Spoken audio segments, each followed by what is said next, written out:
ನೀನ್ ಸ್ಟಡೀಸ್ ಮುಂದುವರ್ಸೋಕೆ ನಾನು ಒಪ್ಪಿಗೆ ಕೊಡ್ತಿದ್ದೀನಿ.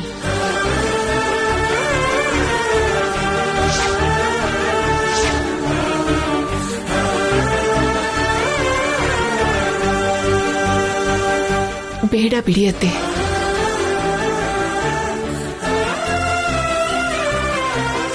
ನಿಮ್ಮನ್ಸು ಕಷ್ಟ ಕೊಟ್ಟು ನಾನ್ ಸ್ಟಡೀಸ್ ಮುಂದುವರ್ಸೋದು ಸರಿಯಲ್ಲ.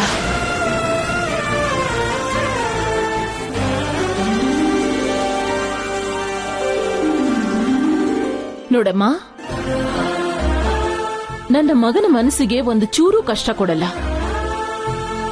ಇವನ ಆಸೆ ಪಟ್ಟ ಅಂತ ನಾನು ನಿನ್ ಬಗ್ಗೆ ಯೋಚನೆ ಮಾಡಿದ್ದೀನಿ.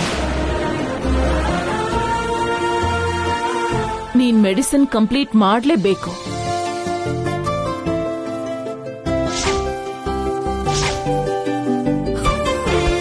ಅಮ್ಮ, ಥ್ಯಾಂಕ್ ಯು ಸೋ ಮಚ್ ಅಮ್ಮ, thank you so much.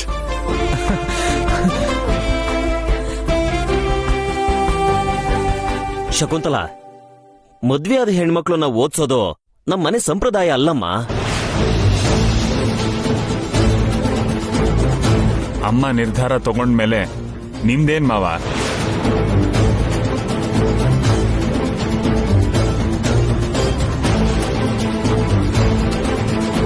Thank you ಅತ್ತೆ.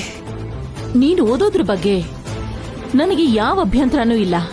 ಆದ್ರೆ ನನ್ನ 3 ಕಂಡೀಷನ್ಸ್ಗೆ ಒಪ್ಕೊಂಡ್ರೇನೆ ನೀನು ಕಾಲೇಜಿಗೆ ಹೋಗ್ಬೋದು.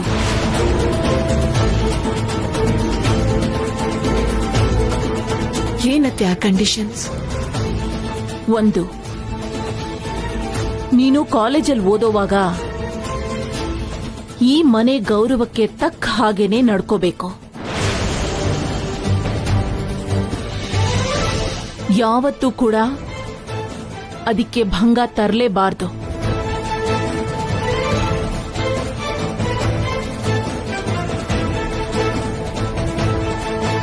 2, ನೀನು ಮನೇಲಿದ್ದಾಗ ನನ್ನ ಮಗ ಹೇಗೆ ನಿನಗೆ ಯಾವ ಕೊರತೆನೂ ಬರ್ದೇ ಇರೋ ಹಾಗೆ ನೋಡ್ಕೋತಿದ್ನೋ ಹಾಗೇನೆ ಓದುವಾಗ್ಲೂ ಕೂಡ ಚಿಕ್ಕ ಪುಟ್ಟ ನಿರ್ಲಕ್ಷ್ಯನೂ ಆಗದೆ ಇರೋ ಥರ ನೀನು ಕೂಡ ಅಷ್ಟೇ ಜೋಪಾನವಾಗಿ ನೋಡ್ಕೋಬೇಕು.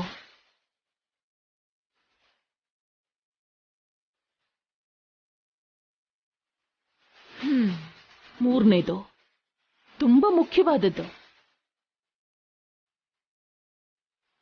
ನೀನು ಕಾಲೇಜ್ ಮುಗಿದ ತಕ್ಷಣ ಮನೆಗೆ ಬರ್ಬೇಕೆ ಹೊರತು ಫ್ರೆಂಡ್ಸ್ ಜೊತೆಲಿ ಹೊರಗಡೆ ಸುತ್ತಾಡೋದೆಲ್ಲ ಇಟ್ಕೊಳ್ಳೇಬಾರ್ದು.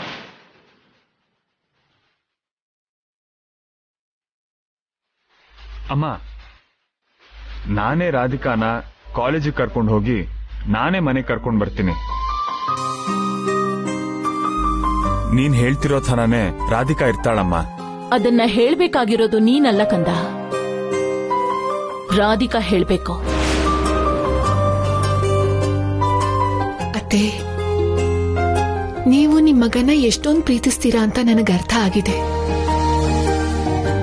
ಹಾಗೇನೆ ಸೊಸೆಯಾಗಿರೋ ನನ್ನನ್ನ ಎಷ್ಟಿಷ್ಟಪಡ್ತೀರಾ ಅಂತಾನೂ ಗೊತ್ತಾಗಿದೆ. ನಿಮಗ್ ಮಾತು ಕೊಡ್ತೀನಿ ಅತ್ತೆ, ಯಾವತ್ತೂ ಸಹ ನಿಮ್ ಮರ್ಯಾದೆಗೆ ಈ ಮನೆ ಗೌರವಕ್ಕೆ ಕಳಂಕ ಬರ್ದೇ ಇರೋ ಹಾಗೆ ನಡ್ಕೋತೀನಿ. ಹೆಂಡತಿಯಾಗಿ ಸೊಸೆಯಾಗಿ ನನ್ನ ಜವಾಬ್ದಾರಿ ನಿಭಾಯಿಸ್ತೀನಿ.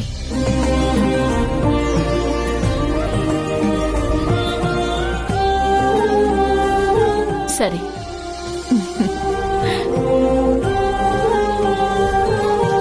ರಾಧಿಕಾ, ಖುಷಿನಾ? ಹಾ, thank you. All the best. Thank you.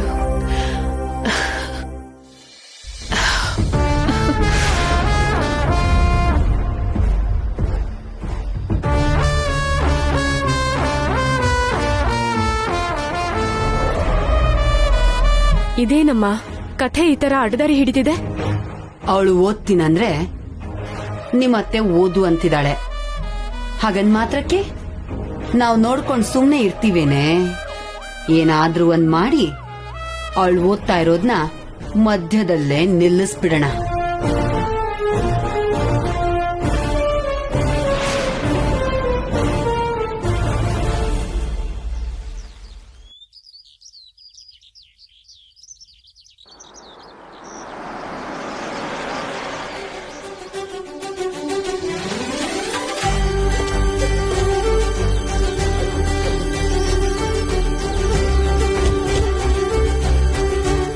Kailash ಅವ್ರೆ, ಇಷ್ಟು ಸಡನ್ ಆಗಿ ನನ್ನ ತವ್ರ ಮನೆಗೆ ಯಾಕೆ ಕರ್ಕೊಂಡ್ ಬಂದ್ರಿ? ಸ್ಪೆಷಲ್ ಆಗಿ ಬೇರೆ ಕಾರಣ ಏನು ಇಲ್ಲ ರಾಧಿಕಾ. ಡೇ ಅಂಡ್ ನೈಟ್ ಕಷ್ಟಪಟ್ಟು ಎಕ್ಸಾಮ್ಗೋಸ್ಕರ ಓದಿ ನಿಂಗ್ ತುಂಬಾ ಸುಸ್ತಾಗಿದೆ. ನಿಮ್ಮ ಅಪ್ಪ ಅಮ್ಮ ಜೊತೆಲಿ ಸ್ವಲ್ಪ ಟೈಮ್ ಸ್ಪೆಂಡ್ ಮಾಡಿದ್ರೆ ನಿಂಗೂ ರಿಲ್ಯಾಕ್ಸ್ ಆಗುತ್ತಲ್ವಾ? ಇನ್ಫ್ಯಾಕ್ಟ್ ಈ ಪರಿಸ್ಥಿತಿಲಿ ನೀನು ಎಷ್ಟು ಜಾಸ್ತಿ ಟೈಮ್ನ ನಿಮ್ಮ ಅಪ್ಪನ ಜೊತೆ ಕಳಿತೀಯೋ ಅವರು ಅಷ್ಟು ಸಂತೋಷವಾಗಿರ್ತಾರೆ. ಅದಕ್ಕೆ ಕರ್ಕೊಂಡ್ ಬಂದೆ. ಸಾಯಂಕಾಲ ಆಫೀಸಿಂದ ಬರೋವಾಗ ನಾನು ನಿನ್ನ ಪಿಕ್ ಮಾಡ್ತೀನಿ. ಇಲ್ಲಿವರೆಗೂ ಬಂದು ಒಳಗಡೆ ಬರ್ತೇನೆ ಹೋಗ್ತೀರಾ? ಅಪ್ಪಂಗ್ ಬೇಜಾರಾಗತ್ತೇನೋ? ಸಾಯಂಕಾಲ ಹೇಗಿದ್ರು ಬರ್ತೀನಲ್ಲ, ಮಾವಂಗ್ ಹೇಳ್ಬಿಡು. ಓಕೆ, ಬಾಯ್.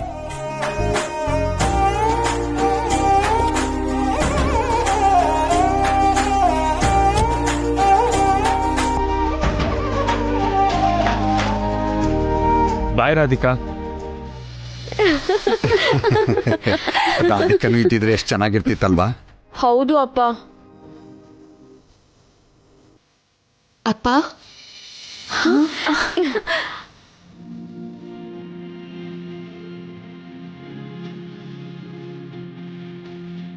ರಾಧಿಕಾ,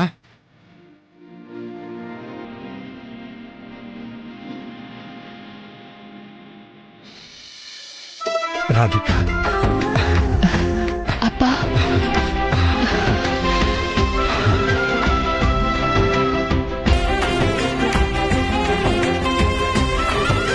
ನಿಂಗ್ 100 ವರ್ಷ ಆಯ್ಸಮ್ಮ.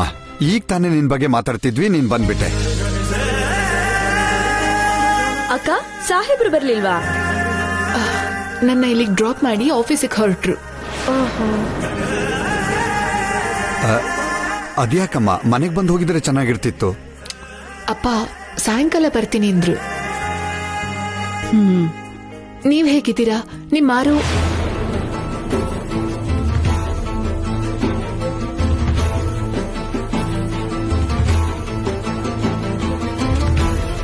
ಏನಕ್ಕ, ಏನೋ ಹೇಳಕ್ ಹೋಗಿ ನನ್ನ ನೋಡಿ ಸುಮ್ನಾಗ್ಬಿಟ್ಟೆ. ಏನು? ಅಂಥದ್ದೇನೂ ಇಲ್ಲ ಪ್ರಿಯಾ. ಅಪ್ಪ, ನಿಮ್ಮ ಆಸೆ ಈಗ ಈಡೇರೋದ್ರಲ್ಲಿದೆ. ಏನ್ ಹೇಳ್ತಿದ್ಯಮ್ಮ?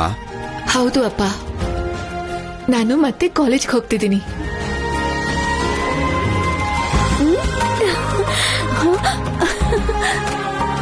ನಿನ್ನೆ ತಾನೇ ಎಕ್ಸಾಮ್ ಮುಗೀತು.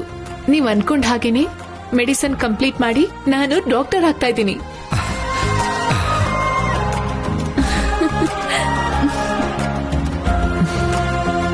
ಎಂತ ಒಳ್ಳೆ ಸುದ್ದಿ ಕೊಟ್ಟೆ ಅಮ್ಮ. ಒಟ್ನಲ್ಲಿ ನಿನ್ ಸ್ಟಡೀಸ್ ಮುಗ್ಸೋಕೆ ಸಾಹೇಬ್ರನ್ ಒಪ್ಸ್ಬಿಟ್ಟೆ ಅಂತಾಯ್ತು.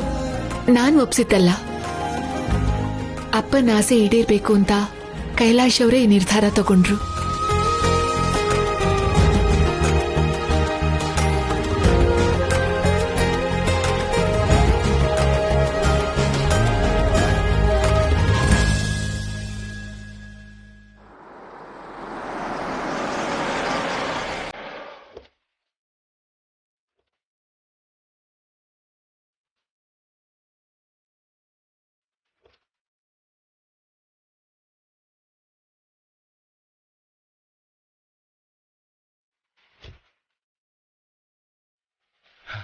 ಬನ್ನಿ ಡ್ಯಾಡಿ.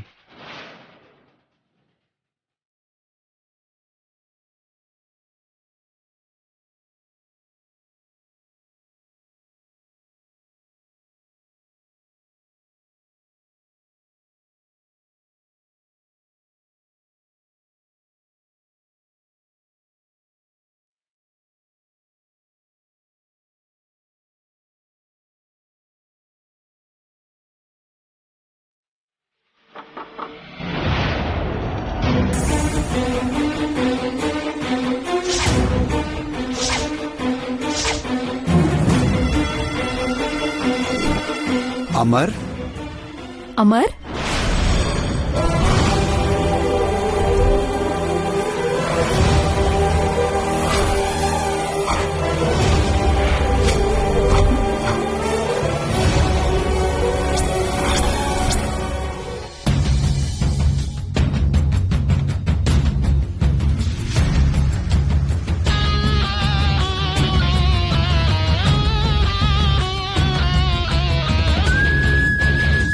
ಒಳಗಡೆ ಬನ್ನಿ.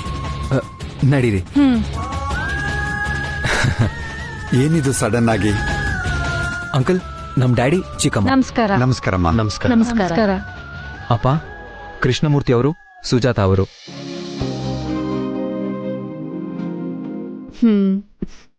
ಅವ್ರ ದೊಡ್ಡ ಮಗಳು ರಾಧಿಕಾ,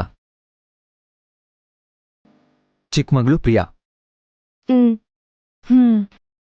ಕ್ಷಮಿಸಿ ಅಂಕಲ್, ನಿಮ್ ಮನೆಗ್ ಬಂದು ಸಲ್ಗೆ ತಗೊಂಡು ನಿಮ್ ಮಕ್ಳನ್ನು ಕೂಡ ನಾನೇ ಪರಿಚಯ ಮಾಡಿಸ್ತಿದ್ದೀನಿ. ಅಮರ್, ನೀನ್ ನಮ್ಗೆ ಯಾವತ್ತೂ ಹೊರಗಿನವನಲ್ಲ, ನಮ್ ಸ್ವಂತದವನೇ. ಆ ಸಲ್ಗೆ ನಿನಗೆ ಯಾವಾಗ್ಲೂ ಇರುತ್ತೆ. ಆ ಸಲಿಗೆ ನನ್ಗಿದೆ ಅನ್ನೋ ನಂಬಿಕೆಯಿಂದಾನೇ ನಮ್ ಡ್ಯಾಡಿಗೂ ಚಿಕ್ಕಮ್ಮಗೂ ಒಂದ್ ಮಾತು ಹೇಳಿ ಕರ್ಕೊಂಡ್ ಬಂದಿದ್ದೀನಿ.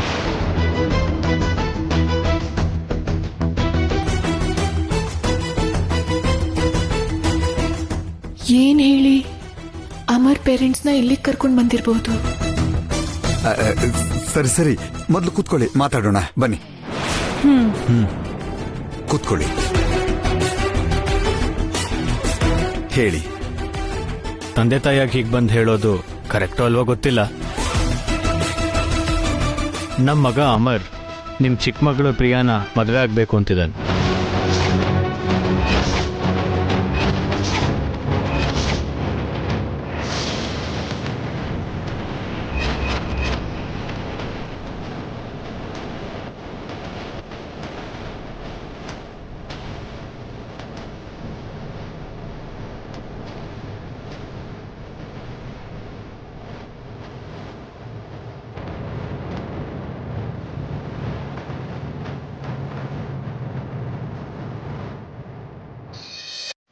ನಮ್ಮ ಅಮರು ಮದ್ವೆ ಅಂತಂದ್ರೆ ಉರ್ದ್ ಬೀಳ್ತಿದ್ದ. ಅಂಥದ್ರಲ್ಲಿ ತಾನೇ ಬಂದು ಪ್ರಿಯಾನ ಮದ್ವೆ ಮಾಡ್ಕೋತೀನಿ ಅಂತ. ಅದಕ್ಕೆ ಈಗ್ಲೇ ಸಂಬಂಧ ಮಾತಾಡೋಣ ಅಂತ ಬಂದ್ಬಿಟ್ವಿ.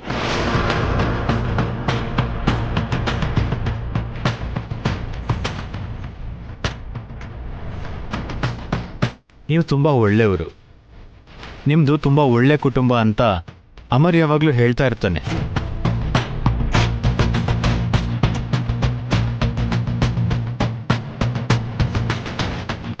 ನಿಮ್ಮ ಕೈ ಕೆಳಗೆ ಬೀಳ್ದಿರೋ ಹುಡುಗಿ ನಮ್ಮನೆ ಸೊಸೆ ಆದರೆ ನಮಗೆ ತುಂಬ ಸಂತೋಷ ಆಗುತ್ತೆ. ನೀವೇನಂತೀರಾ?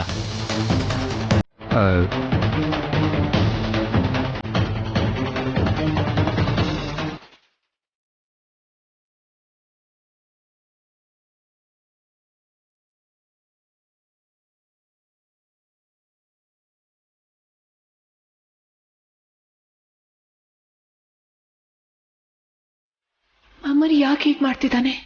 ಪ್ರಿಯನ್ನ ಮದ್ವೆ ಮಾಡ್ಕೊಳ್ಳೋದು ಅಂದ್ರೇನು? ನನ್ ಮೇಲೆ ದ್ವೇಷ ಸಾಧಿಸೋಕೆ ಇಂಥ ಕೆಲಸ ಮಾಡ್ತಿದ್ದಾನ? ನಿಮ್ಗೆ ಮನಸ್ಫೂರ್ತಿಯಾಗಿ ಇಷ್ಟ ಆದ್ರೇನೆ ಈ ಮದ್ವೆ ಮಾಡೋಣ.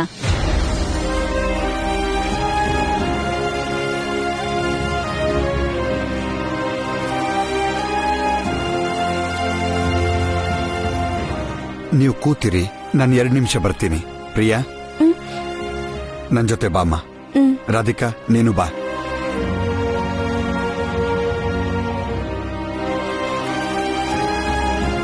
ನೀವು ಮಾತಾಡ್ತಾ ಇರಿ, ನಾನು ಕಾಫಿ ತಗೊಂಡ್ ಬರ್ತೀನಿ.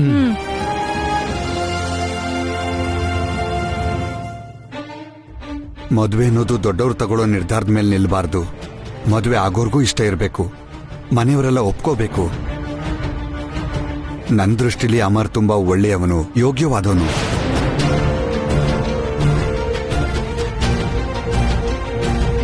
ಅವನ್ ನಮ್ಮನೆ ಗಳಿಯ ಆದ್ರೆ ನಿನ್ ಜೊತೆಲಿ ನಮ್ಮನ್ನು ಪ್ರೀತಿಯಿಂದ ನೋಡ್ಕೋತಾನೆ.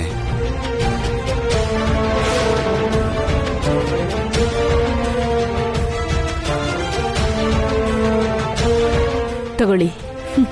Thank you. Thank you. ತಗೋ ಅಮರ್.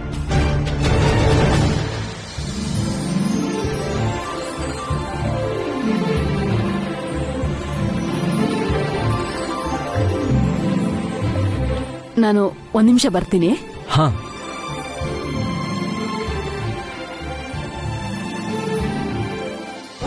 ಇದು ಬರೀ ನನ್ನ ಅಭಿಪ್ರಾಯ ಮಾತ್ರನಮ್ಮ.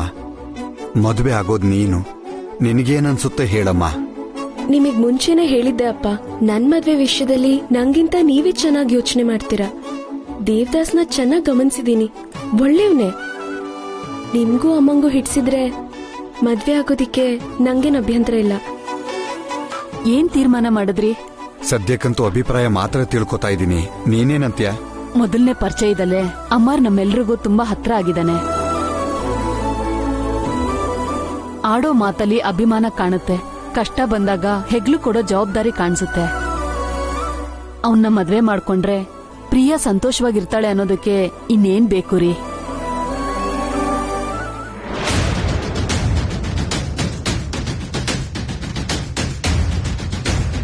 ಅಮ್ಮ ರಾಧಿಕಾ, ಅಮರ್ ವಿಷಯದಲ್ಲಿ ನಮ್ಮ ಅಭಿಪ್ರಾಯ ಹಂಚ್ಕೊಂಡ್ವಿ. ನಿನಗೇನನ್ಸುತ್ತೆ? ಯಾಕಮ್ಮ ಮಾತಾಡ್ತಿಲ್ಲ? ನನ್ಗ್ಯಾಕೋ ಅಮರ್ನ ಪ್ರಿಯಾ ಕೊಟ್ ಮದ್ವೆ ಮಾಡೋದು ಸರಿ ಅಲ್ಲ ಅನಿಸ್ತಿದೆ ಅಪ್ಪ.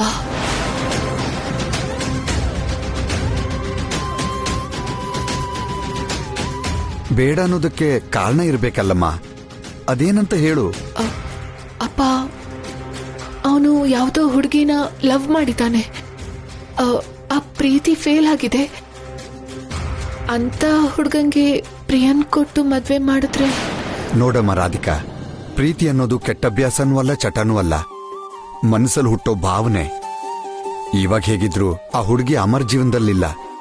ಮದುವೆ ಮಾಡ್ಕೊಂಡಿದ್ದಾಳೆ, ಅವಳ ಜೀವನ ಅವಳು ನೋಡ್ಕೊಂಡಿದ್ದಾಳೆ.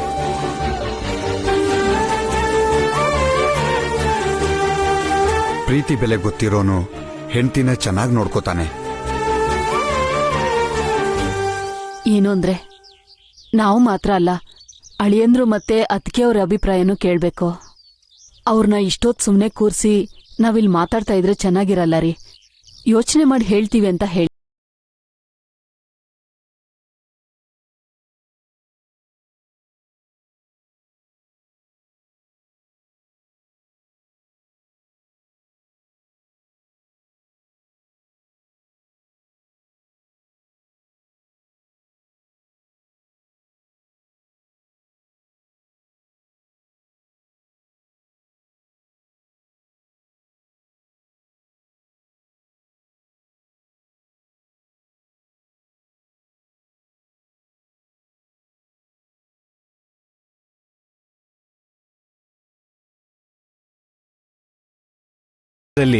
ಇದಕ್ಕಿದ್ದಂಗೆ ನಿರ್ಧಾರ ತಗೊಂಡ್ಬಿಡೋದು ಒಳ್ಳೇದಲ್ಲ. ಚೆನ್ನಾಗಿ ಯೋಚನೆ ಮಾಡಿ ಹೇಳಿ. ನಿಮ್ಮಿಂದ ಶುಭ ಸುದ್ದಿನೇ ಬರುತ್ತೆ ಅನ್ಕೊಂಡಿದೀವಿ.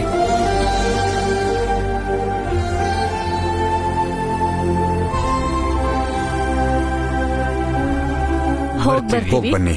ಬರ್ತೀನಿ ಅಂಕಲ್. ಸರಿನಪ್ಪ. ಬರ್ತೀನಿ ಆಂಟಿ. ಒಳ್ಳೇದು.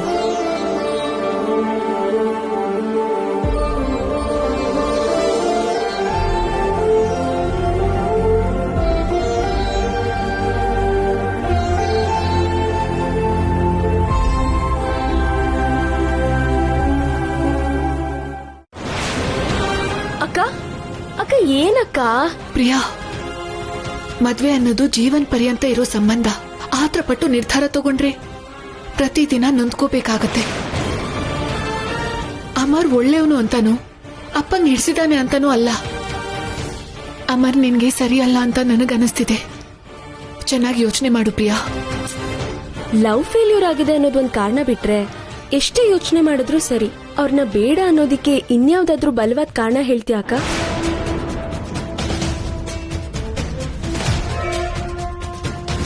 ನೋಡಿದ್ಯಾಕ, ನಿಂಗೆ ಏನು ಹೊಳಿತಿಲ್ಲ. ಯಾಕಂದ್ರೆ ಅವ್ರ ವ್ಯಕ್ತಿತ್ವದಲ್ಲಿ ನಮಗ್ ಯಾವ ಲೋಪನೂ ಕಾಣಿಸ್ತಿಲ್ಲ. ಅದಲ್ದೆ ಅತ್ತೆ, ಭಾವನೂರು, ಅಪ್ಪ, ಅಮ್ಮ ಎಲ್ರಿಗೂ ಹಿಡ್ಸಿದಾನೆ. ಹೋಗ್ಲಿ, ಈ ಮದ್ವೆಗ್ ಯಾಕೆ ಓಕೆ ಅಂದೆ ಅಂತ ನಾ ಹೇಳ. ಅಮರ್ ಅಂದಗಾರ, ಅಜಾನುಬಾಹು, ಒಳ್ಳೆ ಮನ್ಸಿರೋರು. ಅವ್ರಿಗೆ ಎಷ್ಟೋ ಜನ ಹುಡುಗಿರು ಪ್ರಪೋಸ್ ಮಾಡಿರ್ತಾರೆ. ತುಂಬಾ ಜನ ಕ್ಯೂನಲ್ಲಿರ್ತಾರೆ. ಆಲ್ರೆಡಿ ಲವ್ ನಲ್ಲಿ ಫೇಲ್ ಆಗಿರೋದ್ರಿಂದ ಈಗ ಜೀವನ ಪೂರ್ತಿ ಬೇರೆ ಹುಡುಗಿ ಕಡೆ ಕಣ್ಣೆತ್ತು ನೋಡಲ್ಲ. ಅವರು